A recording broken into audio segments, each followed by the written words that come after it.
Pacific మహాసముద్రంలో ఎన్ని లీటర్ల నీళ్లున్నాయి? నైలి నదిలో మొసళ్ళ సంఖ్య ఎంత?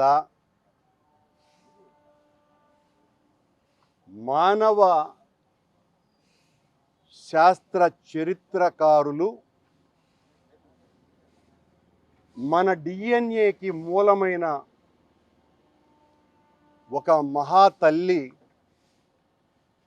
టాంజానియా ఎండు మైదానాలలో ప్రసవించిన శిశువుకు జన్మనిచ్చినటువంటి ఆమె పేరు ఆ అస్థిపంజరానికి లూసీ అన్న నామకరణం చేశారట.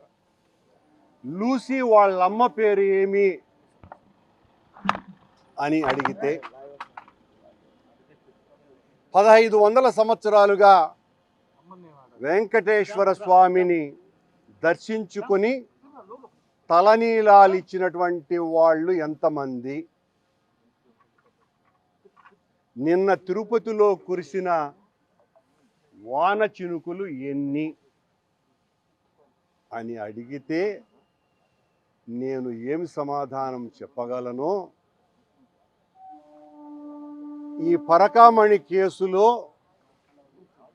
నాకు అంతే సంబంధం ఉంది. డీజీ గారు నన్ను ప్రశ్నలు అడిగినారు, నేను వారికి సమాధానం ఇచ్చినాను. నేను ఇప్పుడు చెప్పిందే వీటిలన్నీ. చరిత్ర సృష్టించినోడు ఇప్పుడు ఆ చరిత్రని తిరగరాయబోతున్నాడు. అబద్ధాల గోడల్ని బద్దలు కొట్టి నిజాలను రాగా మీ ముందుంచబోతున్నాడు. నిజమైన వార్తల కోసం వెంటనే డౌన్లోడ్ చేసుకోండి రా యాప్ని.